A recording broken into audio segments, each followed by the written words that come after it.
Okay. Good evening student. तो आज हम गोटे इंपोर्टाट टॉपिक ऊपर डिस्कशन करबो। तो जेहेतु आम मझे मझे तुम सहित मु लाइव डिस्कशन करे जोटा कि आम मान बेटर हो पारिबो और जो थ्रू आम आम गोल रे पहुंच पारिबा। एक्चुअली कौन हुए ना, जिते गोटे एग्जाम सरी जाए तो आउ गोटे एग्जाम आम से सीरीयस हो न जमती कि बर्तमान फाइनाली ओपीएससी ओएस रो मेन एग्जाम कह गले 90% पाखापाखि सरीगला। आउ गोटे दिटा ऑप्शनल पेपर खाली एग्जाम रही फिलहाल सेमती देखिले समस्त एग्जाम कंप्लीट सरी। जब मोर क्वेश्चन होछि आसंत दिन मानकरे तुमने कौन प्लानिंग करिया दरकार सो दैट आम जो टार्गेट रखीचे से टार्गेट पहुंचबा। बर्तमान आमर गोल होछि 2025 प्रिलिम प्लस में जदि आम एबेठू प्रॉपर प्लानिंग न करिबा प्रत्येक पिला निजर प्रॉपर गोटे प्लानिंग मेंटेन न करिवो ताहले तुमको बहुत सारा प्रॉब्लम फेस करिया को पड़ पड़ो। तो डिटेल्स हम आलोचना करिबा तुमମାନଙ୍କର राय भी मु नेबी कोटा कला हम बेटर हबो। और बर्तमान एग्जाम रो मंथ को लेकर जो प्रॉब्लम थिला ता विषय भी तुम सहित डिस्कशन करी। आउ तापाई बर्तमान खाली प्री पढ़िबा कि ता सहित मेन को मध्ये कंटिन्यू करिबा से विषय मध्ये मु किछि डिस्कशन करी।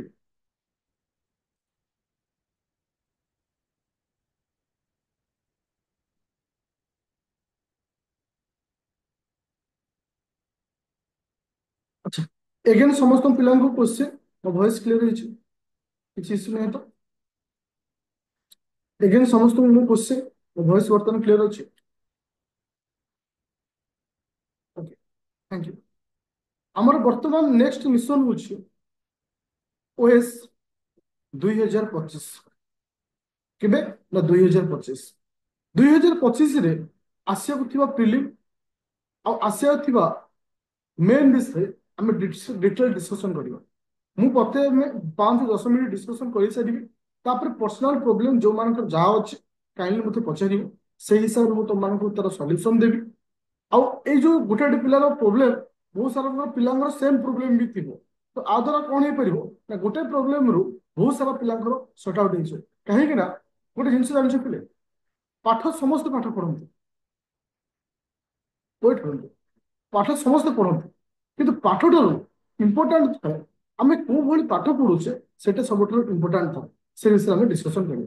प्रथम कथा हूँ आमर एग्जाम के तो मुझे तुमको जुलाई मसरे एग्जाम हम बोली कहूथि कहीं अकॉर्डिंग टू ओपीएससी रो मैंने प्रेजेंट डाटा अनुसार जोटा कि से निजे लिखी जुलाई मसरे एग्जाम हम किंतु से परिवर्तन करिछि कौन ना 2023 रो तुम जो फाइनल रिजल्ट से केबे बाहर करियो सेप्टेम्बर के बाहर करियो सेप्टेम्बर जेहेतु सेप्टेम्बर बाहर सेप्टेम्बर भितर आमर 2024-25 प्रिलिम एग्जाम हो पार ना कौन उपाय कहीं गोटे एग्जाम न सरिया पर्यंत आउ गोटे एग्जाम स्टार्ट हम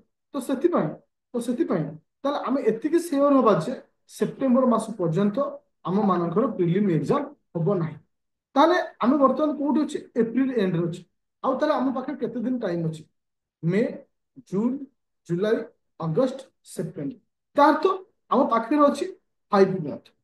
এই 5 मंथ को आमको एमती व्यवहार करिवार अच्छे जहाँकि आमको प्रिलिम रे मध्य क्लियर करिवो आउ ए 5 मंथ मध्य आमको मेन रे मध्य हेल्प करिवो। जे मु गोटे प्लानिंग रखिछि ए 5 मंथ पाई जोटा कि तुमे केमिति याको मेंटेन करिवो से विषय में आलोचना करिवो। ए दीर्घ 5 मास धरिकी आमे प्रथम 2 मास फोकस करिया कहा ना प्री प्लस मेन आ शेष 3 मास संपूर्ण प्रिलिम ऊपर हमें फोकस करू। जो प्रथम 2 मास प्री प्लस मेन को फोकस करवा को चैप्टर ऊपर फोकस करवा सेटा होची इंपोर्टेंट देखो 2 मास धरिकी मु तुमको एडी एडी कथा कहवा चाहूची बिले वर्तमान हमर प्रिलिम रो पॉलिटी ऑलरेडी 90% सरी जाइछि पॉलिटी प्रिलिम रो पॉलिटी तार्थ एबे मु ए वर्क करिवि जे प्रिलिम रो पॉलिटी में जहाँ पढ़ी सारिछे से थ्योरी को बेस करी पॉलिटी रे मेन रे कोन क्वेश्चन हे परिबो पॉलिटी रो मेन रे कोन क्वेश्चन हे परिबो तार तो गोटे पिला प्रिलिम को क्लियर हवा सहित से मध्य एठी मेन को मध्य क्लियर होला ता सहित साइमल्टेनियसली आम कौन चली ज्योग्राफी चली ठीक से ही भाई ज्योग्राफी के मेसेज करनी प्रिलिम ओरिएंटेड आम पढ़ी चलवा ता सहित ସେଇଠି ଆମେ ମଧ୍ୟ ଲଙ୍ଗ କୋଶ୍ଚିନ୍ ଡିସ୍କସନ କରିବା ବା ଲେଖେଇବା ଯୋଉଟା କି ମେନ୍ ଓରିଏଣ୍ଟେଡ୍ ଯାହା ହେଇପାରିବ ସେଇଭଳି history and economy history and economy ତ ବର୍ତ୍ତମାନ ଆସନ୍ତା 4 ମାସରେ ଆମେ ଅଦର ସବଜେକ୍ଟ ଆଡକୁ ଯିବାନି ଅଦର ସବଜେକ୍ଟ ମାନେ ଯେମିତି ଆର୍ଟ ଆଣ୍ଡ କଲଚର ଥିଲା ସିକ୍ୟୁରିଟି ଥିଲା ଡିଜାଷ୍ଟର ମ୍ୟାନେଜମେଣ୍ଟ ଥିଲା ଏସବୁ ଟପିକ ମୁଁ ତମମାନଙ୍କ ସହିତ ଆଗରୁ ଡିସ୍କସନ କରିଛି କିନ୍ତୁ ପଲିଟି ଜୋଗ୍ରାଫି ହିଷ୍ଟ୍ରି ଇକୋନୋମି तो एगुड़ा को आम एत डीपली डिस्कसन करेंगे आम आपको प्रिलिम ओरिएंटेड पढ़ा जो प्रिलिम ओरिएंटेड पढ़ा से कंटेंट रही से कंटेंट को लेकर मेन रे क्वेश्चन केमिति आसुची और मेन रे आ ऊपर को टाइप रो क्वेश्चन आसी परिबो से विषय मध्ये हमें डिस्कशन करिबा ताले हमर एया प्लानिंग रही जे तमर पॉलिटी सरी गला आ गुटे क्लास सॉरी आ दुईटा किबा तीनोटी क्लास रे पॉलिटी सरी छु पॉलिटी सरी गला गोटे साइड रे हमर क्लास रे मो टाइम टेबल टा रखुची केते बळे ना 7टा बळे हमर जीएस रहउची आ 8:30 रे एनसीईआरटी पेपर रा रहउची तो कोनोस धर सप्ताह रे 2 दिन किबा 3 दिन कोनोस गोटे टाइम रे हमें पॉलिटी रो मेन क्वेश्चन पेपर डिस्कशन करबा सिलेक्टेड मु कहबी मु कोनोस डिस्कशन करा बेले मझिरे के किछ कहबोनी डिस्कशन करि सारिबी तापर तुमे मते पचारिबो मु आंसर देबी एबे के कोन ना तुमे पचार दोछो इग्नोर कर दूचे ना तुमर बेनिफिट अच्छी ना अन्य मानकर बेनिफिट अच्छी तार्थ जे आमे एबे एई जिंस ऊपर फोकस करिबा जे नो डाउट हम पॉलिटी हमरो जेमती प्रिलिम पे पढुतले जेमती गोल थिला सेई भଳି जिबा किंतु मझिरे मझिरे सप्ताह रे 2 3 दिन बाहर करी से टॉपिक ऊपर सिलेक्टेड 20टा कि 25टा लॉन्ग क्वेश्चन मु दे देबी तुमे जब लिखिबो मु हम लाइव क्लास रे डिस्कशन करबा तार्थ साइमल्टेनियसली अपकमिंग मेन पॉइंट मध्ये हमरो एपट साइड स्ट्रांग हेला तो प्रिलिम एग्जाम सरी जीवो तो एगुरा ऊपर फोकस करिया पड़िबो बाकी सब्जेक्ट ऊपर फोकस करिया पड़िबो जेंति डिजास्टर मैनेजमेंट जेंति ए सब टॉपिक ऊपर फोकस करिया पड़िबो किंतु तुम 8:30 रे जो क्लास हम एनसीईआरटी नउछि प्राय तो सब बेले तुम मानकर 8:30 रे हे पारे बा बेले बेले 5:30 रे मध्ये हे पारे तो ए टाइमिंग रे टिके एपट सेपट रहइबो मु मेसेज कर देबी वर्तमान ला काली तुमर हेतिला कोडा को ना एनसीईआरटी क्लास हेतिला जोटा कि 9th क्लास रो सेकंड चैप्टर रो रिकॉर्डिंग आज लाइव न नै कि आज रिकॉर्डिंग हिसाब रे मु अपलोड कर देतिली तो आज लाइव सेमती हम कंटिन्यू करिबा एनसीईआरटी और एनसीईआरटी हम टारगेट रखिबा 12th क्लास पर्यंत विद इन 15 डेज भितरे सारी देबा पर जदि हम 15 डेज भितरे ज्योग्राफी हमरो सरी जाउची जानु जे इनडायरेक्टली ज्योग्राफी तो मानकर सरी गला तापर हम टिके मेन ऊपर फोकस करिबा तो आसंदा दिन मानकर हमर एही हिसाब रे प्लानिंग रहइबो वर्तमान हमें ऑप्शनल आड़को एते जीवानी हमर मेन ओरिएंटेड जो फोकस रहबो पॉलिटी रो लॉन्ग क्वेश्चन ज्योग्राफी रो लॉन्ग क्वेश्चन हिस्ट्री रो लॉन्ग क्वेश्चन इकोनॉमी रो लॉन्ग क्वेश्चन एई ऊपर फोकस कर आ गोटे जिंस प्रॉब्लम कोन होछ बिले तुम माने जति कि लाइव क्लास रो छ 90% पिला मानक सहित ए प्रॉब्लम होछ मु कहि सारा पर समस्त मत पछरे टिके वेट कर सर पॉलिटी आंसर दियंत जो 25टा क्वेश्चन हेतला टिके टाइम पाइनी आंसर बाहर करिया पई मु तुमको दे दे वेट कर आ थरे अननेसेसरी जे क्वेश्चन करिवो माने बाध्य भी देखो लेफ्ट करिया तमे ओएस एग्जाम दोछो आज ओएस र एटीट्यूड ए पर्यंत न प्रथमे ताकू डेवलप करो तापर ओएस एग्जाम दबा ପାଇଁ चिंता करो मु आरंभ कहली जे मझे केही मेसेज करिवनी जे पर्यंत मु तुम सहित डिस्कशन सरिली तापर मते कहिबो मु तुमको कहबी अच्छा वर्तमान 90% पिलांकर प्रोब्लेम गोटी अछि से प्रोब्लेम होछि टाइम मैनेजमेंट बा टाइम टेबल देख तीनटा ग्राउंड रे पिला धन किछि पिला आज हाउस वाइफ रहउछंती बा किछि पिला घरे रही पाठ पढुछंती ये गोटे कैटेगरी आ गोटे कैटेगरी जे गवर्नमेंट सेक्टर रे जॉब करछ आ गोटे कैटेगरी किए से जे प्राइवेट सेक्टर रे जॉब करछ तो ए तीनोटी कैटेगरी रो पिला मान अछन जब ए तीनोटी कैटेगरी रो पिला मान को देखिबा समस्त टाइम ड्यूरेशन सब पे अलग काहाकू सकाळे समय होउची काहाकू राति रे होउची काहाकू आफ्टरनून रे होउची काहाकू इवनिंग रे होउची मोर कहवा कथा जे तुमे गोटे माइंड रे गोटे गोल रख जे गोटे डायरी रे रखो 60 day plan 60 day plan suppose आज होची 27 तारीख କାଲି ହେଲା ମଣ୍ଡେ, ସକାଳୁ ଉଠିବ, ଲେଖିବ 28/4/2025 ଡେଟ୍ ଲେଖିବ। তবে টার্গেট রখিব যে মু গোটাଏ দিନରେ 4 ঘন্টা କି 5 ঘন্টা পড়িବି, লেখিব 5 আওয়ার টার্গেট। বেশি দবনি, অল্প সময় দেব। 5 ঘন্টা ভিতরে তোমার মধ্যে লাইভ ক্লাস ବି রହୁଛି, ତା ସହିତ ପର୍ସନାଲ ଷ୍ଟଡି ରହୁଛି। ସେଇ ହିସାବରେ ତମେ ଭାବିକି କରିবে ଯେ ମତେ 5 ଘଣ୍ଟା ପଢିବାର ଅଛି। କଣ ପଢିବାର ଅଛି? ମୁଁ ପଲିଟିକୁ ଦେବି 1 ଆୱାର, ମୁଁ ଏନସିଆରଟି ଜିଓଗ୍ରାଫିକୁ ଦେବି 30 ମିନିଟ୍, ମୁଁ ମ୍ୟାଥ କିମ୍ବା ରିଜନିଂକୁ ଦେବି 30 ମିନିଟ୍, ତା ସହିତ ମୁଁ ଇଂଲିଶ କି ଦେବି ଧରକ 30 ମିନିଟ୍ କି 1। ତ ଏଟା ଲେଖିଦବ ଯେ ଗୋଟେ 5 ଘଣ୍ଟାରେ ମୁଁ କେଉଁ କେଉଁ ସବଜେକ୍ଟକୁ ଟାଇମ ଦେବି। ଏବେ କ୍ୱେଶ୍ଚିନ୍ ଆସିବ ଯେ ସାର୍ ମୁଁ ପଢିବି କେତେବେଳେ? ସେଟା ଡିପେଣ୍ଡ କରେ ତୁମ ଉପରେ। ତୁମେ ଦେଖିଲ ସପୋଜ ଆଜି ମୋର ବର୍ତ୍ତମାନ ମୋର କିଛି କାମ ନାହିଁ, ମୁଁ ଯାଉଛି ଘଣ୍ଟାଏ ଖଣ୍ଡେ ଫ୍ରି ଅଛି ତ ପଲିଟିଟା ପଢିଦେବି। ତାର ଅର୍ଥ ନୁହେଁ ଯେ ମୁଁ ଟାଇମିଂ କରିବି 9ଟାରୁ 10ଟା ପଲିଟି ପଢିବା ପାଇଁ। ଆ ଦ୍ୱାରା କଣ ହୁଏ ଜାଣିଛ? ପିଲା ଡିମୋଟିଭେଟେଡ ହୁଅନ୍ତି। ସପୋଜ ତମେ 9ଟାରୁ 10ଟା ପଢି ପାଇଲନି, ସାଙ୍ଗେ ସାଙ୍ଗେ ମାଇଣ୍ଡରେ ଏନଜାଇଟି ଆସିବ, ମାଇଣ୍ଡରେ ଡିମୋଟିଭେସନ ଆସିବ। ସେ ଦିନଟା ତୁମ ଡିପ୍ରେସନରେ ଯିବ। ନା ମୁଁ ଏ ପ୍ଲାନିଂ ଆଜି କରିବିନି, ଏ 28 ତାରିଖ ଜାଗାରେ ମୁଁ 29 ତାରିଖ ଲେଖିବି। ଆ ଦ୍ୱାରା ବହୁତ ବଡ ଲସ୍ ହୁଏ। କେବେ ବି ଫିକ୍ସ ଟାଇମ କରିବ ନାହିଁ। ଫିକ୍ସ ଟାଇମ ସେଇମାନଙ୍କର ଯୋଉଟା ଛୋଟ ପିଲା, ସେମାନଙ୍କର କିଛି କାମ ନାହିଁ, ସେମାନଙ୍କ ପାଇଁ ଫିକ୍ସ ଟାଇମ ଇଜ ପରଫେକ୍ଟ। କିନ୍ତୁ ଆମମାନଙ୍କ ପାଇଁ ତୁମ ମାନେ ଯୋଉ ସେକ୍ଟରରେ ସବୁ ରହୁଛ, ଫିକ୍ସ ଟାଇମ କେବେ ବି ପସିବୁଲ ନୁହେଁ। କିନ୍ତୁ ଫିକ୍ସ ଆୱାରରେ ପସିବୁଲ। ଯେ ଗୋଟେ 5 ଘଣ୍ଟା ପଢିବାର ଅଛି, ତମେ ତୁମେ ତୁମେ ଅଲରେଡି ଜାଣିଛ ଗୋଟେ ଦିନରେ ତୁମର କୋଉ ସମୟ ତମେ ଫ୍ରି ରହିବ। ସବୁଦିନ ସବୁ ପିଲା ସବୁ ସମୟରେ ଫ୍ରି ହେଇପାରିବେ। ସପୋଜ ଜଣେ ହାଉସ ୱାଇଫ ଅଛି, ଇନଷ୍ଟାଣ୍ଟ ଆଫ୍ଟରନୁନରେ ତା ଘରେ ଆସି କୁଣିଆ ପହଞ୍ଚିଗଲେ, তো সে কিন্তু শিডিউল ରଖିଦେବ ମୁଁ ଆଫ୍ଟରନୁନରେ ପଢିବି ହିଷ୍ଟ୍ରି। ଦେଖିବା କୁଣିଆ ପହଞ୍ଚିଗଲେ ସନ୍ଧ୍ୟା 6ଟା ଯାଏ, ତାର ତ ସେ ପଢି ପାଇଲାନି। ଠିକ ଅଛି, ମୋ ଓରିଡ୍ ହବାର ନାହିଁ, ମୁଁ ତାପରେ ପଢିବି।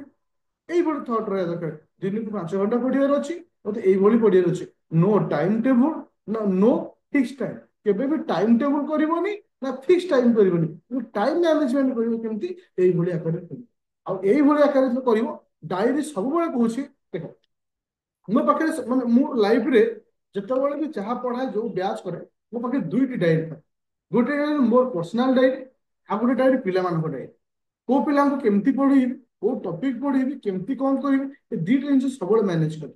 ଆଉ ମୁଁ ଗୋଟେ ଜିନିଷ ଶିଖିଛି ଡାଏରୀରୁ, ଲାଇଫରେ ବହୁତ କିଛି ସେ ତୁମମାନଙ୍କୁ ଦିଏ।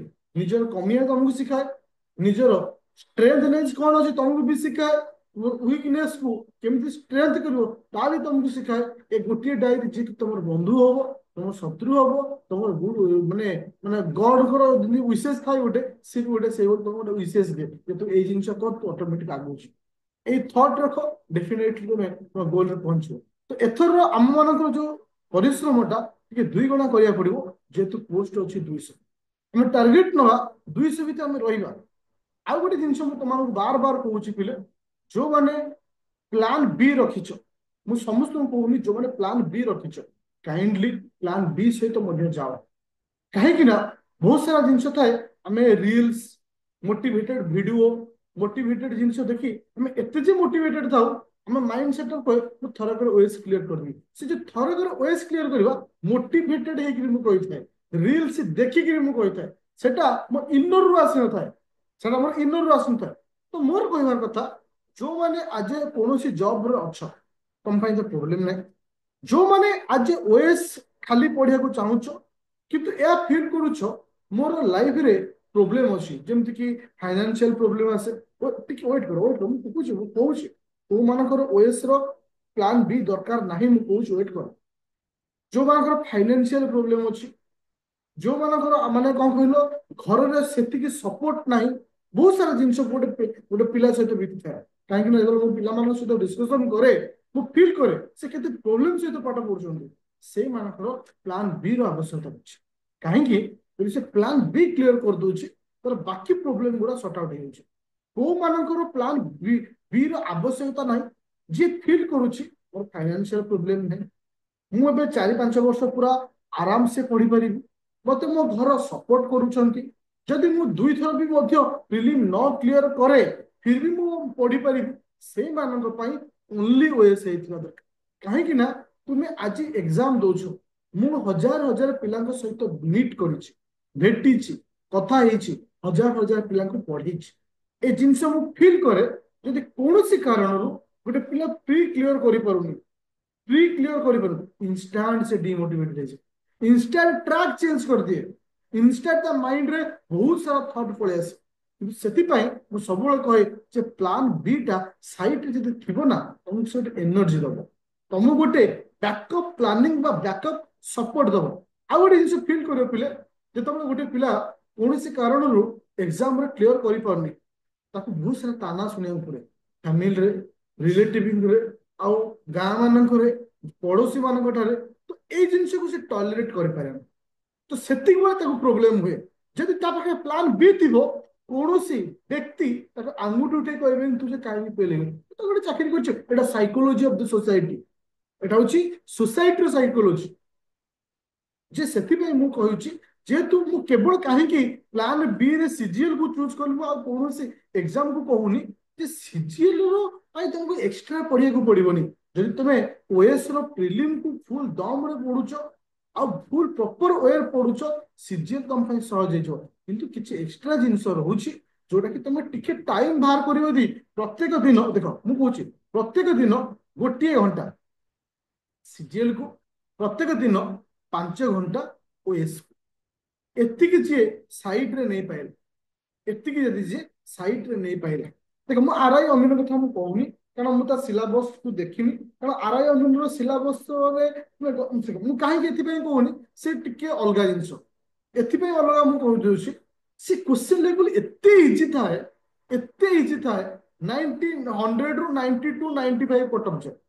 ଗୋଟେ ପିଲାକୁ ସେଇଠି ପ୍ରୋବ୍ଲେମ ହେଇଯାଏ, ସେ ବହୁତ ଟ୍ରାକ୍ ପଳାଏ। ତେଣୁ କେବଳ ଗୋଟିଏ ଏକ୍ସାମ୍ପଲ କହୁଛି ସିଜିଏଲ, ଏଥିପାଇଁ କହୁଛି ଗ୍ରୁପ ବି ପୋଷ୍ଟ, ମାନେ ଭାବନା ଏଟା ଖରାପ ଚାକିରି, ମାନେ ମାନେ लो, କିନ୍ତୁ ଆରଆଇ ଏଟା ଗ୍ରୁପ ସି ବାଲା ପୋଷ୍ଟ ମାନେ ସବୁ ଓ ଟ୍ରିପଲ ଏସି ଯୋଉ ସବୁ କରୁଛି ଗ୍ରୁପ ସି ର ପୋଷ୍ଟ ସବୁ, ଯୋଉଟା ଗ୍ରୁପ ବି ର ପୋଷ୍ଟ, ଯୋଉଟା ଓଏସ ରେ ଆମର କଣ ହୁଏ ଗ୍ରୁପ ଏ ବି ରହୁଛି, ଗ୍ରୁପ ବି ରହୁଛି, ସିଜିଏଲ ଟା ହଉଛି ଗ୍ରୁପ ସି ପୋଷ୍ଟ। ତ ସେଥିପାଇଁ ସେଥିପାଇଁ ମୁଁ ତୁମକୁ କହିଲି ତୁମେ ଆରାମସେ ଦିଟା ମ୍ୟାନେଜ କରିବ। ବହୁତ ସାରା ପିଲାଙ୍କ ମାଇଣ୍ଡରେ କ୍ୱେଶ୍ଚିନ୍ ଆସିବ ଯେ ସାର୍ ମୋର ମ୍ୟାଥ ୱିକ୍ ହେଉଛି, ମ୍ୟାଥ ଯଦି ମ୍ୟାଥ ୱିକ୍ ହେଉଛି ତାହେଲେ ଓପିଏସସି ଓଏସ ରେ କଣ କରିବ? କେବେ ଲାଇଫରେ ୱିକ୍ ବୋଲି କାହାକୁ କିଛି କହିବନି। ବାକି ଏ ଆର ଅମିନ ଯୋଉ ସବୁ ଅଛି ସେଟା କହିବି ଯେ ଆରଆଇ ଟା ଖାଲି ତୁମର ଗ୍ରୁପ ବି ରହୁଛି, ବାକି କଥା ମୁଁ କହିବି। ଆଚ୍ଛା, ତ ତୁମମାନଙ୍କର ଯୋଉ ରହିଲା କି ସେ ନା ଇଏ ଧର କୌଣସି ଟପିକ ତମର ୱିକ୍ ରହୁଛି, ତାହେଲେ ତମେ କଣ କରିବ? ତାହେଲେ ସେ ଟପିକକୁ ଟିକେ ଟାଇମ ଦବ, କେବେ ଭାବିବନି ସେ ମୋର ଗୋଟେ ୱିକ୍ ବୋଲି। ଲାଇଫରେ ଦିଟାକୁ ସାଇଡରେ ନେଇକି ଚାଲ, ଆରାମସେ ତମେ ସକ୍ସେସ ପାଇବ, କିନ୍ତୁ କନଫିଡେନ୍ସ ଆସିବା ଦରକାର।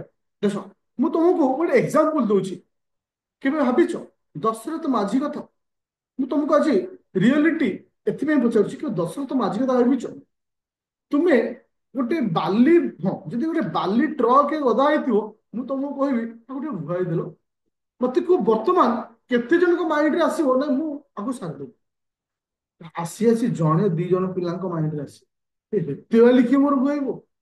ଦଶରଥ ମାଝୀ ଯିଏକି ଗୋଟେ ପାହାଡକୁ ଗୋଟେ ଛେଣି ଆଉ ଗୋଟେ ହାତୁଡିରେ କାଢିକି ତିଆରି କରିଦେଲେ, ମାନେ ଖୋଳିକି ତିଆରି କରିଦେଲେ।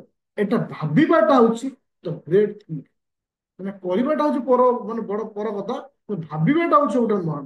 ଠିକ ସେଇଭଳି ଆମେ କରିପାରିବା, ସେ ଚିନ୍ତାଧାରା ଆମ ଭିତରେ ଆସିବା ଦରକାର, ଯେ ତାହେଲେ ଆମେ ଯାଇକି ସକ୍ସେସ ପାଇପାରିବା।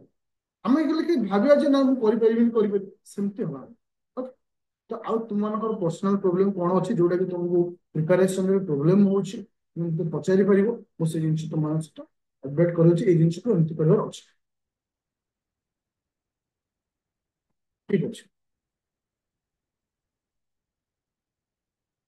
ଯାହା ଯିଏ ବି କ୍ୱେଶ୍ଚିନ୍ କରିବ ଗୋଟେ ଏକାନ୍ତ ସେଣ୍ଟେନ୍ସକୁ ଲେଖିକିରି ଦେଖ, ଯୋଉ କ୍ୱେଶ୍ଚିନ୍ ସବୁ ଡାଉଟ୍ ରହୁଛି, ଦେଖ ଜେନୁଇନ କ୍ୱେଶ୍ଚିନ୍ ଡାଉଟ୍ ରହୁଛି, ବହୁତ ସାରା କ୍ୱେଶ୍ଚିନ୍ ଡାଉଟ୍, ସବୁ ତ ସମ୍ଭବ ନୁହେଁ ସଲ୍ୟୁସନ କରିବା ପାଇଁ। କିଛି ତ ଯୋଉଟା ଡାଉଟ୍ ରହୁଛି ପଠେଇ ଦିଅ ମତେ ସ୍କ୍ରିନଶଟ କରିକିରି, ଫଟୋ ଉଠେଇକିରି ମେସେଜ କରିକିରି ପଠେଇ ଦିଅ, ମୁଁ ଫ୍ରି ହେଲେ ତମକୁ ଆନ୍ସର ଦେବି।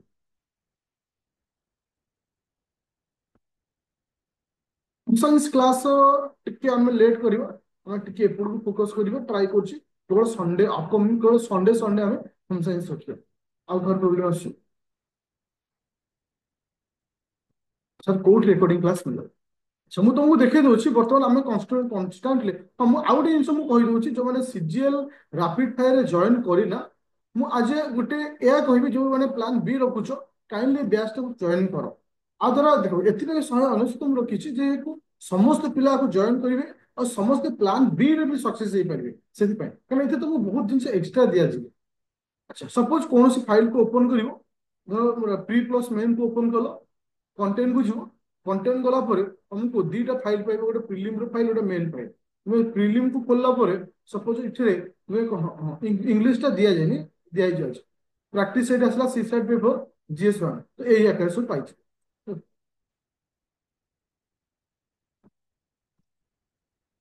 ସଣ୍ଡେ ୱାଇଜ ବା ସାରିବା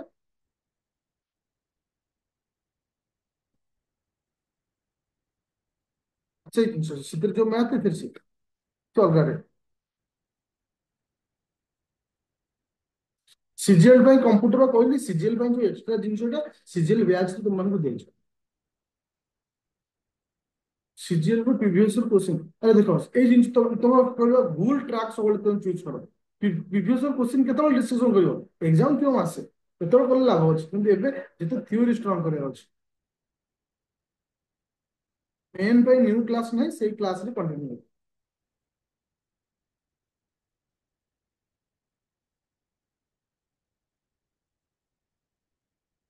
ତାପରେ ଫାଇଲ ଓପନ ହଉନି ବେଳେ ବେଳେ ଘୁରୁଛି ତାକୁ ଅପଡେଟ କରିଦିଅ କିମ୍ବା ଅନଇନଷ୍ଟଲ କରି ଇନଷ୍ଟଲ କରିଦିଅ ହେଇଯିବ ପ୍ରାଇସ୍ 199 ଫାଇନାଲ ପ୍ରିଲିମ୍ ସେପ୍ଟେମ୍ବର ହବ ବର୍ତ୍ତମାନ ସୁଦ୍ଧା ଅନସର୍ଟନ ଅଛି କିଛି ଠିକ ଠିକଣା ନାହିଁ ସାର୍ କରେଣ୍ଟ ଆଫେୟାର ମୁଁ ନଉଛି ତମକୁ ମାନେ ଆଜି ତ ସଣ୍ଡେ ଥିଲା ଅଫ୍ ଅଛି କାଲି କୋଉଟା 8ଟା 30ରେ କରେଣ୍ଟ ଆଫେୟାର ହବ 5ଟା 30ରେ ଇ କ୍ଲାସ ହବ ଏନସିଆରଟି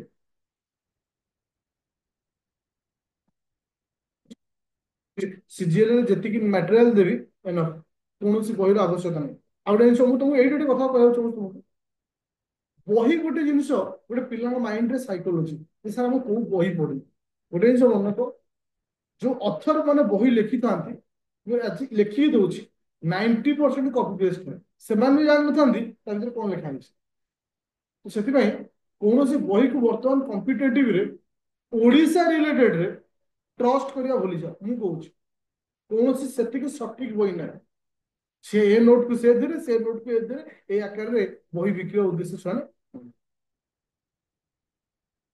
अरे वो तो बारंबार କହିଲି ଓଏସ୍ ବର୍ତ୍ତମାନ ଡେଟ୍ ଫାଇନାଲ ନାହିଁ ମନ୍ଥ ବି ଫାଇନାଲ ନାହିଁ ଟାର୍ଗେଟ ରଖ ଜୁଲାଇ କିମ୍ବା ଅକ୍ଟୋବର ସରି ଜୁଲାଇ କହୁଛି ଜୁନରେ ତ ହବାର ନାହିଁ ଜୁଲାଇରେ ବି ହବାର ନାହିଁ ଅଗଷ୍ଟ ସେପ୍ଟେମ୍ବର କିମ୍ବା ଅକ୍ଟୋବରରେ ଏକ୍ଜାମ ହବ ଆଉ ଥରେ କହିଦଉଛି ସିଜିଏଲ ପାଇଁ କୌଣସି ଇଣ୍ଟରଭ୍ୟୁ ନାହିଁ କେବଳ ପ୍ରିଲିମ୍ ମେନ୍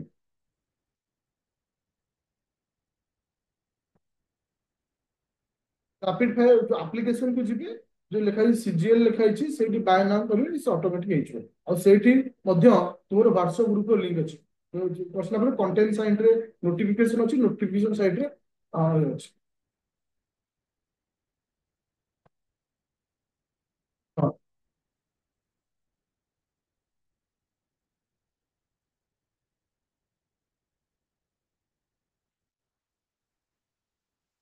ଦିନକୁ 1 ଘଣ୍ଟା ବାସ୍ ତମକୁ ମୁଁ ସିଜିଏଲ ର ଫିକ୍ସ ଟାଇମ ହଉଛି 3ଟା 30 ସେତିକିବେଳେ ଯୋଉ ଭଳି ତମକୁ ପ୍ଲାନିଂ ଦେବି ସେଇ ହିସାବରେ ତମକୁ ପଢିବାର ଅଛି ଆପ୍ଲିକେସନ ଆପ୍ଲିକେସନରେ ଭିଡ଼ିଓ ଡାଉନଲୋଡ ହଉନି ଠିକ ଅଛି କୋଉ ଫାଇଲଟା ମତେ ମେସେଜ କରିଦିଅ ମୁଁ ଟିକେ ଚେକ୍ କରିନେଉଛି କାରଣ ବେଳେବେଳେ ସେଟିଂରେ ପ୍ରୋବ୍ଲେମ ଥାଏ ସେଥିଲାଗି ବେଳେବେଳେ ହୁଏନି ଆଉ କଣ ପ୍ରୋବ୍ଲେମ ଅଛି ଠିକ ଅଛି ମତେ ଆପଣ ଡାଇରେକ୍ଟ ପେ କରିଦେବେ ପେ କରି ହ୍ୱାଟ୍ସଆପରେ ମେସେଜ କରିଦେବେ ମୁଁ ଜଏନ୍ କରିବି ଆଇ ଥିଙ୍କ ବୋଧେ ଆଉ କାହାର କିଛି ଜେନ୍ୟୁନ୍ ପ୍ରୋବ୍ଲେମ ନାହିଁ okay Odia medium the best କିଛି ଭୁଲ ନାହିଁ Odia medium the best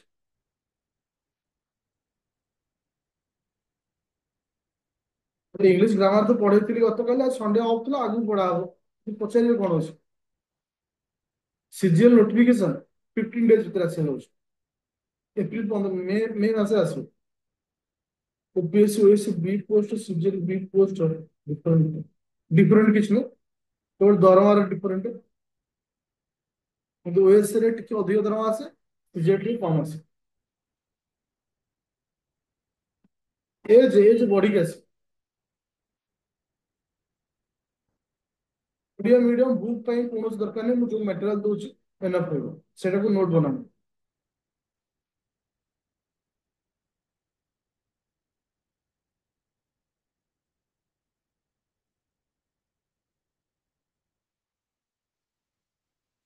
CGL ର କମ୍ପ୍ୟୁଟର ସ୍କିଲ୍ ଟେଷ୍ଟ ଲାଷ୍ଟ ଅଛି, କିନ୍ତୁ ସେଟା ଏତେ ଡିଫିକଲ୍ଟ ଜିନିଷ ନୁହେଁ, ବହୁତ ସହଜ। ପୋଷ୍ଟ ଇନକ୍ରିଜ ହେବାର ଚାନ୍ସେସ୍ ବହୁତ କମ୍। ଆଉ hope ଆଉ କିଛି ପ୍ରୋବ୍ଲେମ ନାହିଁ। ହଁ, ଆଉ ଯୋଉମାନେ ସିଜିଏଲ ରେ ଜଏନ୍ କରିବ, ସେଟା ତା ସାଇଡରେ ଦେଖିବ ନୋଟିଫିକେସନ କଣ୍ଟେଣ୍ଟ ସାଇଡରେ ଗୋଟେ ଥାଏ ଆନାଉନ୍ସମେଣ୍ଟ ଅଛି, ସେଇଠି ଭର୍ଚୁଆଲ ଗ୍ରୁପର ଲିଙ୍କ ଅଛି, ସେଥିରେ ଜଏନ୍ କରିବ।